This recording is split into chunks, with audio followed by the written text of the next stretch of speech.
আরে ভাই, অনেকেই তো ড্রাইভারদেরকে অনেক ভাবে কথা বলে থাকেন যে ড্রাইভাররা নেশা করে, ড্রাইভাররা ওই হেই, ড্রাইভাররা উল্টাপুল্টা গাড়ি চালায়। আসলে কি এই গাড়িটার দিকে তাকায় আপনারা একবারও ভেবে দেখছেন যে এই ড্রাইভারটা কি পৃথিবীর বুকে আর বেঁচে আছে নাকি নাই? এই ড্রাইভারটা যখন গাড়িটা অ্যাক্সিডেন্ট হয় উনি জায়গায় ডেথ হয়ে যায়। আর যদিও পরে ফায়ার সার্ভিস, পুলিশ, ডিফেন্সের লোকজন আসে, কিন্তু আসার পরে আর ড্রাইভারটাকে কিন্তু অক্ষত অবস্থায় ফেরত পায়নি। আর এইখানেই অ্যাক্সিডেন্ট হওয়ার সাথে সাথেই ড্রাইভার সাহেবের প্রাণটা চলে যায়। আর ক্ষত বিক্ষত দেহ অবশেষে পাওয়া যায় এই গাড়ি এখান থেকে বার করার পরে।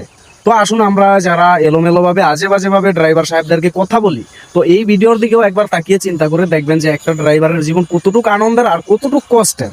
হয়তো এইখানে এই ড্রাইভার সাহেব মারা যাওয়ার টাইমে মা বলে আর বাবা বলতে পারেনি। তো চিন্তা করে দেখবেন ভাই।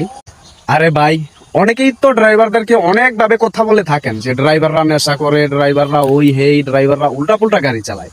আসলে কি এই গাড়িটার দিকে তাকায় আপনারা একবারও ভেবে দেখছেন যে এই ড্রাইভারটা কি পৃথিবীর বুকে আর বেঁচে আছে নাকি নাই? এই ড্রাইভারটা যখন গাড়িটা অ্যাক্সিডেন্ট হয় উনি জায়গায় ডেথ হয়ে যায়। আর যদিও পরে ফায়ার সার্ভিস, পুলিশ, ডিফেন্সের লোকজন আসে, কিন্তু আসার পরে আর ড্রাইভারটাকে কিন্তু অক্ষত অবস্থায় ফেরত পায়নি। আর এইখানেই অ্যাক্সিডেন্ট হওয়ার সাথে সাথেই ড্রাইভার সাহেবের প্রাণটা চলে যায়। আর ক্ষত বিক্ষত দেহ অবশেষে পাওয়া যায় এই গাড়ি এখান থেকে বার করার পরে। তো আসুন আমরা যারা এলোমেলো ভাবে আজে বাজে ভাবে ড্রাইভার সাহেবদেরকে কথা বলি, তো এই ভিডিওর দিকেও একবার তাকিয়ে চিন্তা করে দেখবেন যে একটা ড্রাইভারের জীবন কতটুকু আনন্দের আর কতটুকু কষ্টের। হয়তো এইখানে এই ড্রাইভার সাহেব মারা যাওয়ার টাইমে মা বলে আর বাবা বলতে পারেনি। তো চিন্তা করে দেখবেন ভাই।